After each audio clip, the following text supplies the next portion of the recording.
A body is projected from a height of 60 meter with a velocity of 10 meter per second at an angle 30 degree to the horizontal. The time of flight of the body is. Now ध्यान से देखेंगे इस question को. ये एक height से फेंका projectile है. इसमें कोई फॉर्मूला प्रोजेक्टाइल का नहीं लगता. ये एक नॉर्मल काइनेमेटिक्स का क्वेश्चन की तरह सॉल्व होता है. तो 60 मीटर से आपने फेंका है.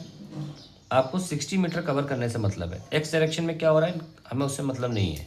पहले बोल चुका हूँ एक समय पे एक डायमेंशन सॉल्व हो सकती है. तो अगर हम इसको 0 0 मान लें तो आप अभी कहाँ पहुँच गए इससे मतलब नहीं है. एक्स में मतलब नहीं है. वाई में कहाँ पहुँच गए हो आप? वाई पहुँच गए हो -60 पर. नीचे ना 0 था. वाई कोऑर्डिनेट से मतलब है ना. कहाँ पहुँच गए -60 पर. तो आपका डिस्प्लेसमेंट जो है वो -60 का होगा. ठीक है. तो हम y इक्वल्स टू, जब y लिखोगे तो सारी चीज़ें y की होनी चाहिए. सारे parameters u y t -12 gt² ऐसा. तो ये तो -60 और वेलोसिटी 10 दे रखा है तो 10 sin थीटा. ओके. होगी 30 दे रखा है. हम 30 ले लेते हैं. ये एंगल 30 है. 30t -5t². Okay. So we have 5t². इसको मैंने माइनस से प्लस करा. साइन चेंज कर रहा हूँ. साइन 30 1/2 5 हो जाएगा -5t. और ये यहाँ पे प्लस हो जाएगा पर साइन चेंज कर ही रहा हूँ तो माइनस हो जाएगा वापस. तो -60 is equals to 0. So we have 5t² -5t -60 equal to 0. तो t² -t -12 equal to 0. t आ जाएगा -b plus -b² plus 4ac 48 divide by 2 into 1. So 1 plus minus 7/2 that is 8/2. The answer is 4 seconds. Remember ऐसा कोई भी question होगा ना आपको normal kinematics question की तरह थ्रोन एट अ वर्टिकल वाले की तरह करना है. बस ध्यान रखना है कि यू वाई लेना है. हाँ अगर पूछते कि ये कितना है तो आप कर सकते हो. ये भी एक्स हो जाएगा u cos theta into time. जो टाइम अपने निकाला ना वही टाइम पुट करके आप ये निकाल सकते हो. अब u 10 था, cos 30 था √3/2 और टाइम 4 है तो 2 2 ज़ा तो आपका 20 √3 आंसर आ जाएगा. ठीक है. सो आप x इतना आ गए हो और y आपने ट्रैवल किया इतने टाइम में.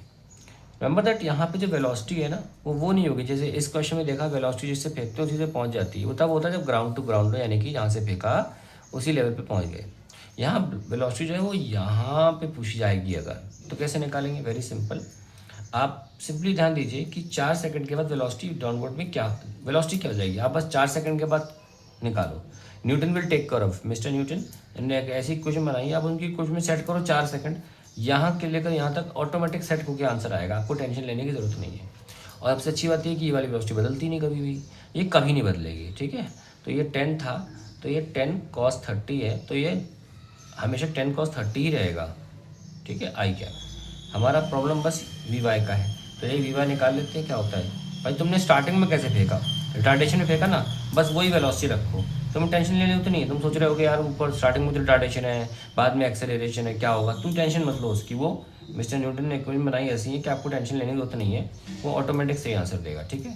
सो यू वाई क्या होगा क्योंकि हम सिर्फ वर्टिकल की स्पीड निकाल रहे हैं. We are only concern with the y direction speeds. So u y कितना u test 10 that is sine 30 -10 into 4. Okay, so we get 10 into 1/2 -40. So you can see that we have -35 meter per second.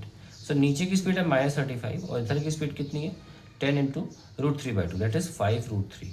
तो अगर आपसे कोई speed पूछेगा bottom की तो आप vector form में लिख दोगे. कितना 5√3 आई कैप -35 जी कैप. अब ये लिख दोगे. और अगर मैग्नीट्यूड पूछेगा तो फिर आप उसका स्क्वायर भी कर सकते हो. तो मैंने इस तरीके के प्रोजेक्टाइल के बारे में सब बता दिया है कि आप वो कैसे करना है सॉल्व. ठीक है. तो ये आपका आंसर आ जाएगा ऐसे.